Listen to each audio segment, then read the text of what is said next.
বাংলা সাহিত্যের কিছু রহস্য ও রোমাঞ্চকর ঘটনা নিয়ে সাজানো আমাদের আজকের বিশেষ নিবেদন। হেমেন্দ্র কুমার রায়ের লেখা বাড়ি। গল্পটি আমরা আজ নিয়েছি হেমেন্দ্র কুমার রায়ের লেখা কিশোর ভৌতিক সমগ্র এই বইটি থেকে। বইটি প্রথম প্রকাশিত হয় জানুয়ারি 2005 সালে। গল্প পাঠে দেবার্ঘ। শুরু হচ্ছে বাড়ি। 5 বছর আগে আমার ভারী অসুখ হয়েছিল। সেই সময় রোজই রাত্রে আমি ঠিক একই স্বপ্ন দেখতুম। স্বপ্নে দেখতুম আমি যেন শহরের বাইরে এক পাড়া গায়ে গিয়েছি। হাঁকা বাঁকা পথ দিয়ে রোজই এগিয়ে যাই। পথের দুধারে কোথাও কলা গাছের ঝাড় বাতাসে সবুজ নিশানা উড়িয়ে দিয়েছে, কোথাও মেদি গাছের বেড়া দেওয়া নানান ফুলের বাগান। মৌমাছি আর প্রজাপতিরা সেখানে মধু চয়নের খেলা খেলছে। কোথাও তালকুঞ্জের ছায়া দোলানো এবং কাঁচা রোদে সোনা ছড়ানো ঝরঝরে সরোবর। খাটে খাটে নববধূরা ঘোমটায় মুখ ডেকে কলসিতে জল ভরে নিচ্ছে। পথ যেখানে ফুরিয়ে গেছে সেখানে এক মস্ত বাড়ি, দূর থেকে ছবির মতন দেখতে। সামনেই ফটক, কিন্তু সেখানে কোনো দারোয়ান নেই। বাড়ি চারিদিকের জমিতে কত রকমের গাছ, গন্ধরাজ, বকুল, রঙন, শিউলি, আরও কত কি। মাঝে মাঝে কেনার ঝোপে রং বেরঙের মেলা। রোজই বেড়াতে বেড়াতে বাড়িখানির সামনে গিয়ে দাঁড়াই।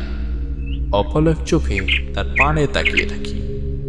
ভিতরে যাওয়ার জন্য প্রাণে স্বাদ জাগে, কিন্তু জনপ্রাণীকে দেখতে পাই না।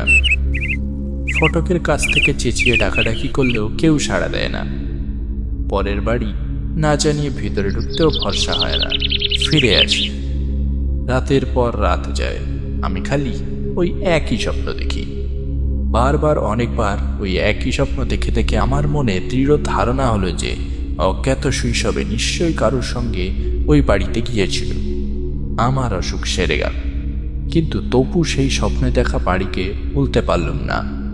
মাঝে মাঝে এদেশ ও দেশ বেড়াতে যেতুম। পথে বেরোলেই চারিদিকে লক্ষ্য করে দেখতুম স্বপ্নের বাড়ি খুঁজে পাওয়া যায় কিনা। একবার এক বন্ধুর নিমন্ত্রণে কুসুমপুর গ্রামে যাই। বৈকালে বেড়াতে বেরিয়ে একই পথ পেল। দেখেই চিনল এ আমার সেই স্বপ্নে দেখা পথ। পথে দুধারে সেই কলা গাছের ঝাড়, মেদি গাছের বেড়া দেওয়া বাগান, আলো ছায়া ভরা পুকুর ঘাট। অনেকদিন অদর্শনের পর কোনো পুরনো বন্ধুকে দেখলে মনে যে আনন্দের ভাব জাগে, আমারও মনে তেমনি ভাবের ছোঁয়া লাগলো। আঁকাবাঁকা পথের শেষে ছবির মতন সেই বাড়িখানি। তাড়াতাড়ি গিয়ে ফটকের কাছে গিয়ে দাঁড়াল। ডাকাডাকি করতে লাগলো। ভেবেছিলুম কারুর সাড়া পাবো না, কিন্তু আমার ডাক শুনেই একজন পুরো দারোয়ান ভেতর থেকে বেরিয়ে এলো। কাকে চান? কারুকে নয়, এই বাড়িখানা আমার বড় ভালো লেগেছে। ভেতরে ঢুকে একবার দেখতে পারি কি? আসুন না, এ বাড়ি ভাড়া দেওয়া হয়। বাড়িওয়ালা কোথায় থাকেন? এখানেই থাকতেন, কিন্তু কিছুদিন হলো এ বাড়ি ছেড়ে দিয়েছেন। বলো কি, এমন চমৎকার বাড়ি কেউ ছেড়ে দেয়? ছেড়ে দিতে বাধ্য হয়েছেন। কেন? ভূতের উপদ্রবে। ভূত? হে কালেও লোকে ভূত বিশ্বাস করে নাকি? দারোয়ান গম্ভীর মুখে বলল। আমিও বিশ্বাস করতুম না, কিন্তু এখন বিশ্বাস না করে উপায় নেই।